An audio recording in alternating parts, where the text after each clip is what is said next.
I have always wondered why I am so straightforward, meticulous, and a rule follower. What is it? Heredity, environment, or both? But I'm sure my name, Chauncey K. Prendergast, has something to do with it. It may have been hereditary, as both my parents and both grandparents were conservative and unusually fussy. However, since everything the six of them taught me was also conservative, precise, obsessive-compulsive, or conformist, it could certainly be due to the environment. It took a lot of time and unusual experiences before I answered this question satisfactorily. Since my family is rich, in addition to being straightforward, rule-following, and meticulous, I have always attended exclusive private schools where most of the students were similar to me, although not to the same degree. We all wore coats and ties all year, and in warm weather, shorts with creases. At school, I stood out only because of my size. By the 11th grade of high school, actually college preparatory, my height was 1.96 meters, and my weight was 104 kilo, my adult height and weight. I've never played sports. The only time I ever sweated was when I was playing as a forward in basketball, or as a third winger on the offensive line, or as they call it, a big ass in football, or when I was doing weightlifting to prepare for those sports, always in ironed uniform or workout clothes. I went to Princeton and always wore tailored pants and designer shirts. My hair was always perfectly styled. He never drank beer, only fancy cocktails, and even those in moderation, and was a staunch supporter of the Code of Honor. I only dated women who were as close to meticulous as I was, maybe even OCD, obsessive-compulsive personality disorder. I took courses that prepared me for life as a proper corporate executive enjoying a good existence in New York City with 2.4 average children and a nanny. I met my future wife, Anastasia Carnegie, when we were both undergraduates at Princeton. She is a large woman, 5'8", 65 kilograms, but even more elegant than large, always impeccably dressed in designer clothes, with regular trips to spas and high-end beauty salons, as befits the daughter of an S&P 1000 CEO. She is a follower of rules and just as respectable as I am.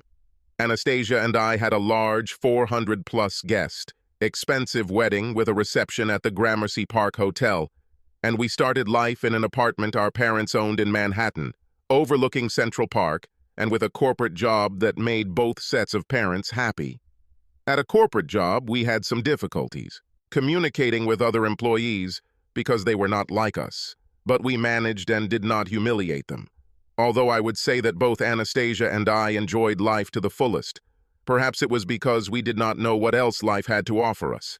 Our sexual encounters were enjoyable, but not even close to devastating. All our friends were like us, conservative, designer clothes, corporate jobs, etc. Anastasia and I had been married for 3 years, and were both 26 when we went to a popular resort in North Carolina for a week, mostly for fun, but with one business meeting each of us.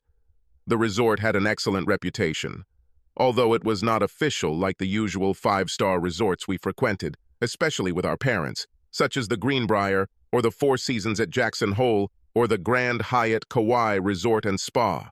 The clientele was much more eclectic than we were used to, but none of us considered ourselves snobs or bigots, even if some others might consider us as such. So, just like at work, we didn't feel judged or uncomfortable. There were a few couples that particularly intrigued us, since in our sheltered upbringing we had never interacted with such people. One couple consisted of a tall, thin, elegant black man and a wiry Asian woman with unusually large breasts. The other is a muscular black woman who looks like Serena Williams, and a skinny older white guy with long hair and pink glasses. Another was an always provocatively dressed little white woman with a pretty face, red-green hair and obvious body piercings, paired with a little white guy who also had piercings, blue hair, and outrageous outfits. I found the last couple especially interesting. I often glanced at the woman and sometimes noticed that she was looking at me. Several times we even exchanged smiles, but without words. I especially enjoyed watching her when she danced to the fast music. She was extremely athletic and energetic. Anastasia and I had a good time, participating in many activities and going out into nature, as well as dining and dancing most of the evening at the resort. I think it was the fourth evening of our stay, fortunately after we had each had one business meeting, when an unusual event occurred. One of the changes included a seafood dish that I didn't like, and I warned Anastasia not to eat it. However, she loved seafood and knew I didn't like it, so she brushed off my concerns. We were having dinner with another couple, dressed almost as conservatively as we were, when during dessert, about 20 minutes after we had finished the main course, Anastasia began to have seizures. Her condition progressed to a flushed face, hives, and then, right at the table, vomiting. The frightened waiter and head waiter rushed to her, but soon their attention was directed to other parts of the establishment, to other people with the same reaction as Anastasia. All hell broke loose in the dining room. Once I had Anastasia cleaned up, a very unpleasant task for someone as meticulous as I was, I carried her up to our room after the resort's assistant manager, now in the dining room dealing with this shit show, assured her that the staff doctor would promptly attend to us in our room. After Anastasia vomited again in the bathroom of our room, I took off her outer clothing and put it in our bed. Soon the doctor arrived. It seems he diagnosed the problem right away, because many other people have suffered the same fate as Anastasia. Seafood poisoning from mackerel. The doctor gave Anastasia a sedative cocktail, which alleviated the symptoms and put her to sleep. By the time the doctor was ready to leave 5 minutes later, Anastasia was snoring so loudly it sounded like a freight train. "How long will she be out, doctor?" "At least 10 hours, perhaps 12. Is it important that I stay here with her? I can't sleep because of the noise she makes." "No, she will be passed out and does not need supervision. Ask the assistant manager for a different room and just check it every 3 to 4 hours. I kissed Anastasia on the forehead, made sure she was covered with a sheet and blanket, and then went to the assistant manager.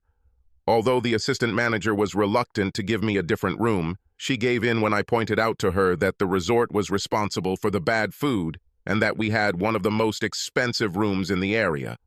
She offered me an unoccupied regular room. I checked the available room, and it was nice enough to sleep for a few hours between checking on Anastasia. However, I was too energized to sleep, so I went to the main bar. The only empty seat at the bar was next to an older guy in a fancy suit that I had never seen before, and a small woman in provocative clothes, with a beautiful face, body piercings, and red and green streaks of hair, whose purse was holding the seat. "Is this place reserved?" I asked. "Yes, for you," she giggled.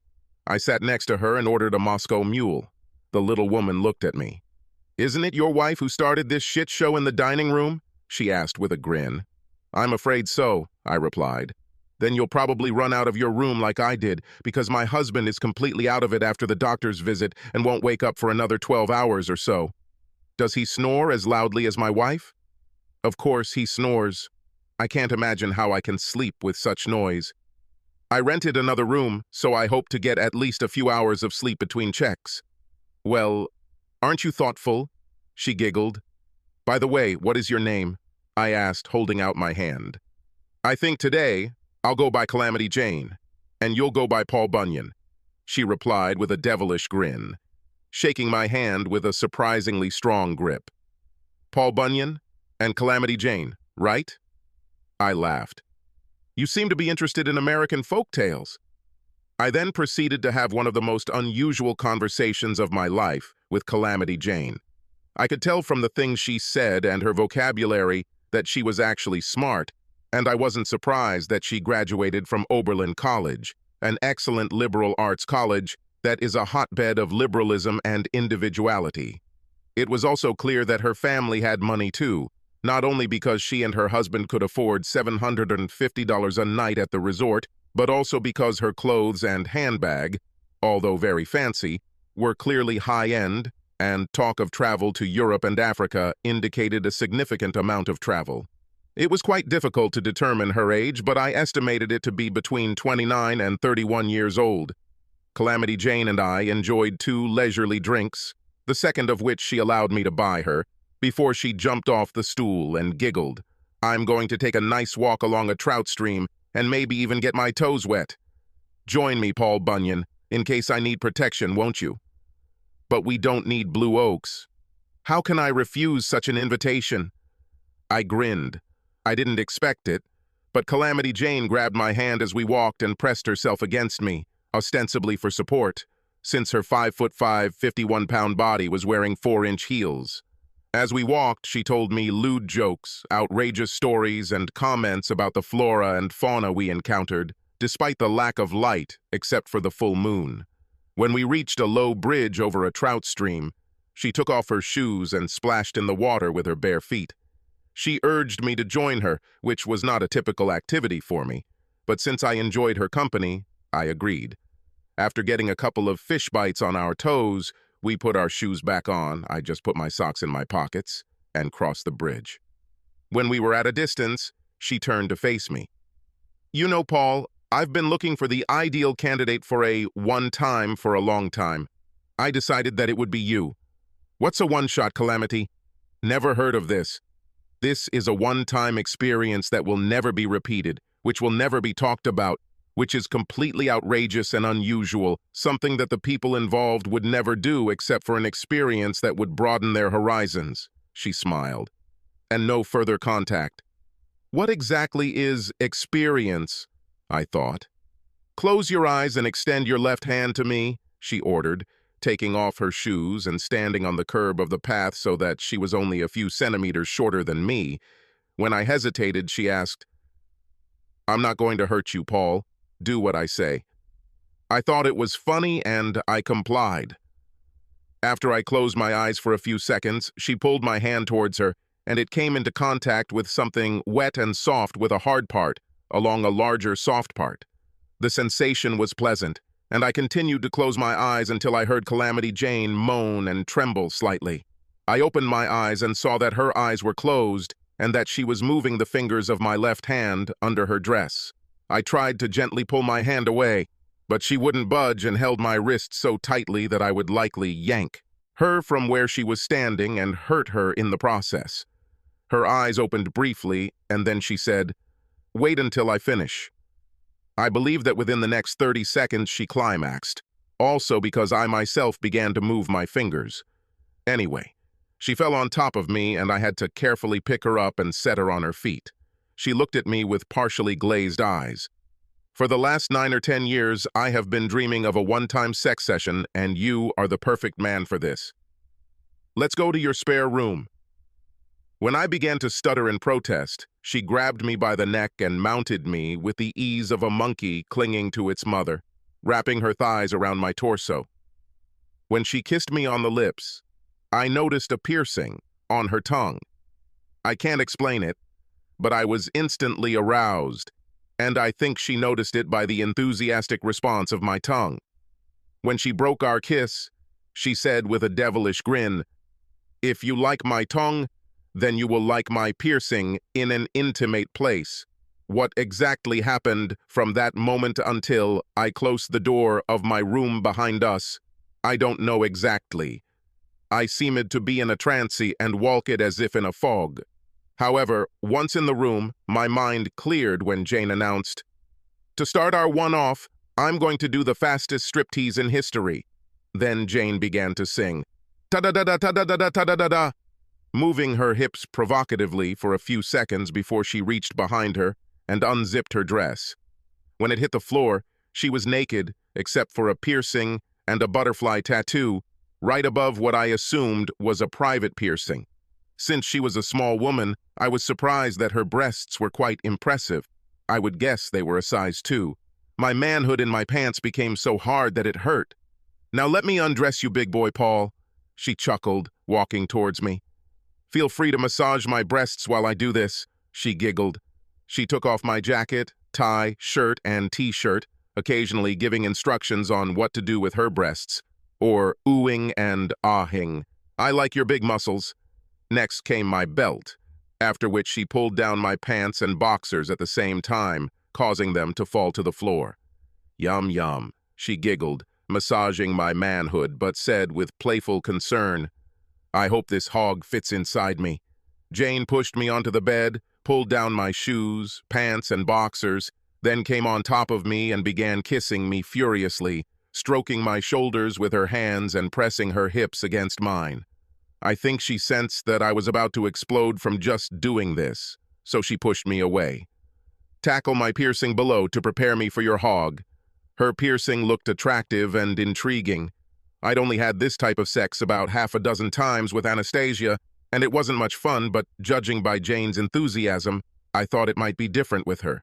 And so it turned out. After Jane experienced her first climax with a scream that would have been heard 3 rooms away if she hadn't muffled it with a pillow, I really got into it.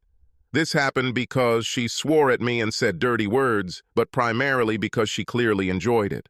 Her enthusiasm and joy spurred me on too, and by the time she reached her 3rd climax, I was enjoying it. Even though I thought she would be exhausted after 3 climaxes, she quickly recovered, pushed me away, and then growled, pushing me onto my back. "I'm going to ride you like a rented mule." I don't know how long it took before my hog sank all the way in. We were both surprised that it was even possible given her external dimensions. But the sensation was simply fantastic. I reached the finish line and fired like a howitzer. But she didn't stop. For the first time in my life, after another 5 minutes of her sexual gymnastics, I remained hard, and again I came to the finish line. And this time she reached the finish line almost at the same time as me, screamed, and then fell on my chest. It took me a long time to recover from the most intense experience of my life. She lay there kissing my lips, neck, and face. "That was very, very, very nice, Paul Bunyan," she giggled between kisses. "I can't wait for the 2nd round." Finally, she rolled off me, and we began a very flirtatious, provocative, and enjoyable pillow talk. Suddenly, right in the middle of her sentence, her eyes opened wide and she smiled. "It's time for me to get to work," she giggled. The 2nd round shocked me no less. I lost count of her climaxes and marveled at her ingenuity. And when I came to my release, I experienced feelings of delight that are difficult to describe. After we came to our senses, we crawled under the covers for the first time and quickly fell asleep. I don't know how long I passed out, but I woke up to Jane shaking me. "Get up, sleepyhead. It's time to visit our spouses." She must have had an internal alarm clock because it had been almost exactly 4 hours since I met her at the bar. We quickly got dressed, and after she kissed me passionately just before leaving the room, she said, "You better be back here in 15 to 20 minutes. I'm not done with you yet, and I wouldn't want to look for you. Since it's a one-shot, I want to get the most out of it that I can." I checked Anastasia. She was in the exact same position I had left her in 4 hours ago, making the exact same loud train noises.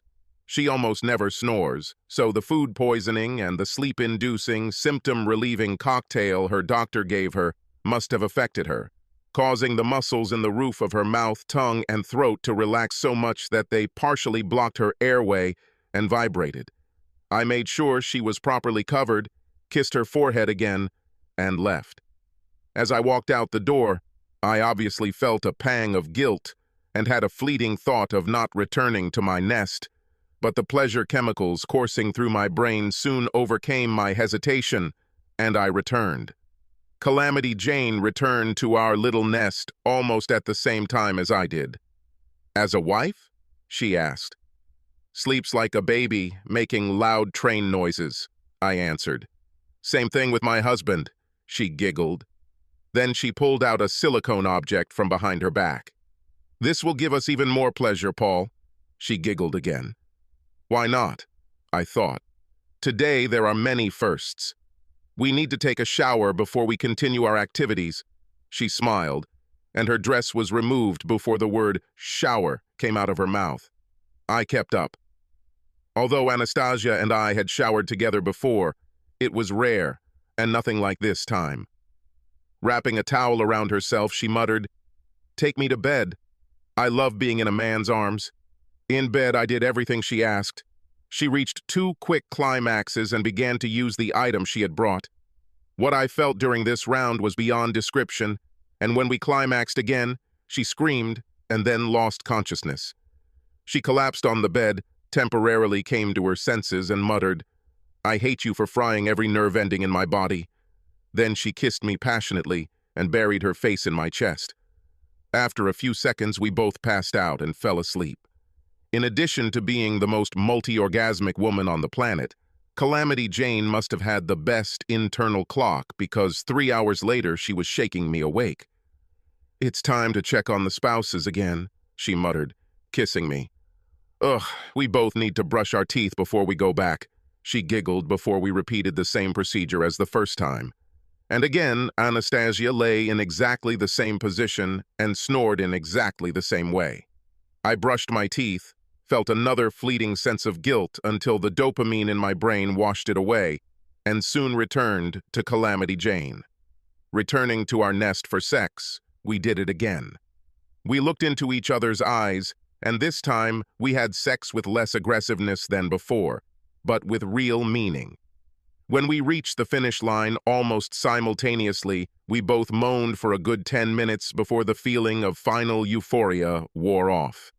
As we were about to go back to sleep, Jane gave my vanity a great boost when, gently stroking me, she whispered, "You're the biggest dude, in every way, I've ever been with.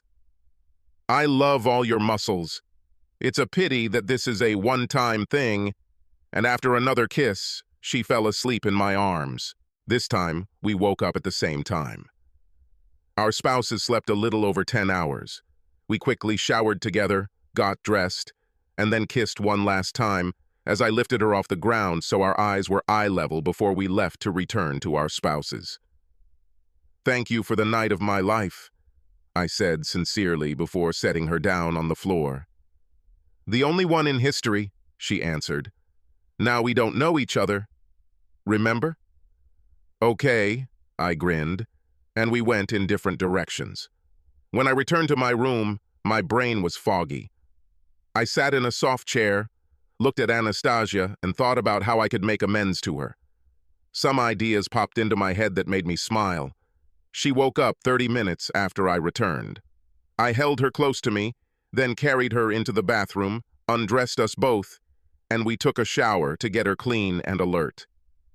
After breakfast, Anastasia felt better, but still wasn't quite there, so she asked if we could hang out by the pool, take a few short walks, and just relax. I happily agreed, as Calamity Jane had temporarily drained a lot of my vitality. After dinner, Anastasia was not ready to dance much. We spun around the floor a bit, during which I exchanged a couple of secret smiles with Jane, who was dancing with all her might, while her husband had about the same energy as Anastasia and I. When we returned to the room, Anastasia put on her nightgown and was about to doze off when I said, "Let me spoil you a little first." I gave her a foot massage, which she really enjoyed, and then a back massage, which almost made her doze off. Then I turned her over onto her back and lowered myself down on her. She protested weakly, but since she passed out, she could not stop me. After 5 minutes, she no longer wanted to stop me, and just muttered, "Yes, yes, yes." For the first time in my memory, I really enjoyed caressing and pleasuring her, and despite her discomfort, she was more grateful and enthusiastic than ever before. We both enjoyed it so much that I brought her to a second climax, which was so intense that she almost passed out, and then we continued. She was too tired to take an active part, but it was clear that she was having great fun. And when I exploded like a volcano, she too soared to the heights and again lost consciousness for a moment. It was our most amazing night of sex ever. When Anastasia and I returned to New York, I had a different outlook on life. Considering how different Calamity Jane was from me and how much I enjoyed her company, I was more open to others at work and in social situations. I was surprised that my new attitude helped me succeed at work and enriched my life. What also helped enrich my life was that Anastasia and I began having sex that lasted longer and was more varied and intense. In fact, I think Anastasia had the best night of her life when I used the poses that Calamity Jane taught me. The smile on her face when we fell asleep, exhausted, was simply touching. Although I had always been kind to Anastasia throughout our relationship, the guilt associated with my one time prompted me to be even kinder to her. After a few months, she noticed the difference and complimented me. By the time we returned about 4 months later, I was no longer thinking about Calamity Jane Horley, but now usually only once a day. Apparently, the blissful relationship I had with Anastasia had clouded her brain a little, because when she threw up one morning, even though she clearly wasn't sick, she went to the OBGYN. Only then did she realize that she had mixed up the sequence of contraceptive injections, and since she had recently changed doctors, she had not received a notification. Although the fact that she was pregnant stressed her out until we found ourselves together one night, after I overwhelmed her by telling her how wonderful it was, and then proceeded to have her until my mind was blown, she accepted impending motherhood. Things were going well for me at work. Thanks to our parents' wealth, Anastasia was able to quit her job and focus on our bambino. Our sex life was great, as pregnancy had boosted her libido, and most of my guilt after the one time had dissipated. Then, about 9 months into our trip to the resort, I received a message on Instagram. How the hell she knew how to contact me on Instagram, I have no idea, probably from going through my wallet or phone, but Calamity Jane, or whatever her name was, texted me with a photo. In the photo, she, now with long brown hair, which made her face even more beautiful, smiled while breastfeeding her baby girl, while her husband smiled in the background. The text read, "My husband doesn't know that he is sterile, and that this is not his child. Don't tell him, and don't save this message. Let it disappear after 24 hours. You make really good kids. Thank you." I almost lost consciousness. For the first time in my life, I was nervous. I didn't know how the hell to deal with it. All my friends, especially Anastasia, asked if something had happened. Of course, I couldn't say, "Oh, I'm just trying to figure out how I feel about the fact that the woman I had a one-off with 9 months ago just had a baby with me." I tried to reply on Instagram to find out Jane's real name, but the account was deleted less than 24 hours after I received the message. Finally, one Saturday afternoon, while Anastasia was visiting her parents getting ready for her baby shower, after an intense weightlifting workout, I had a meeting with myself. I told myself to be brave, that Jane wasn't asking me for anything, just telling me something I really needed to know, that I'm going to dedicate everything I have to Anastasia and the children she and I will have, and that I just have to move on. And I successfully moved on. Anastasia and I's little girl, whom we named Carol, no more fancy names in our family, was happy. My relationship with Anastasia was wonderful on every level. She was pregnant with our second girl. We moved to the suburbs and enjoyed life there. My career went on as usual, and I rarely thought about my one-time experience. As you understand, there always comes a but, and it comes. I was sitting in my office around 10:30 a.m. It had been about 29 months since I received the missing Instagram post from Calamity Jane when my secretary called me over the intercom. "Miss K, Jane has come to see you. She doesn't have an appointment. I didn't know any K. Jane, and was racking my brain trying to figure out who it could be when it dawned on me. Oh God, please no," was my silent cry. "Clark, are you still there?" asked my secretary. Now I was so not picky and not meticulous that I forced the employees who worked for me to call me by my middle name, Clark. Yeah. Stephanie. Sorry, I got distracted for a second. Please send her." Calamity Jane walked into my office with a big smile on her face. Although she still had piercings on her body, she looked even better with her long brunette hair than when I saw her at the resort, now over 3 years ago. "How are you, Paul Bunyan?" She giggled, walking up to me as I sat at my desk, squeezing my bicep and kissing my cheek before sitting down in my chair. "Why so red?" she giggled. Maybe because I'm shocked to see you. We had a one-time. Remember, something you carefully explained to me was done so that it would never happen again, and no contact in the future," I replied in what I hoped was a stern voice, although, frankly, I was too scared to be strict. "Sorry about that," she replied, not looking sorry at all. "I needed a father as soon as I found out that my husband was infertile. I was at the resort during my fertile period, and I really liked your appearance and posture. I thought, why not? And then everything fell into place when we had that story with food poisoning. I realized that the gods were smiling at me. I think we had a great time. Well, Great time. Uh, that's not the point, I stuttered, remembering that time. Why are you here? Well, she cooed, then stood up from her chair, walked over to mine, spun me around a little, and then sat down on my lap. I need another bambino. If I don't get pregnant soon, my husband will test himself and then find out that Susan is not his father. We can't allow this to happen, can we? She giggled and then stuck her tongue in my ear. The middle of next week will be my most fertile period, and I will be in Boston. You have clients there. I'm sure you can arrange a business trip for Wednesday or Thursday. I need a second one shot. Returning from Boston and 9 months later confirmed by another fleeting Instagram post of Calamity Jane breastfeeding her second little girl, I promised myself, as nice as 2 one shots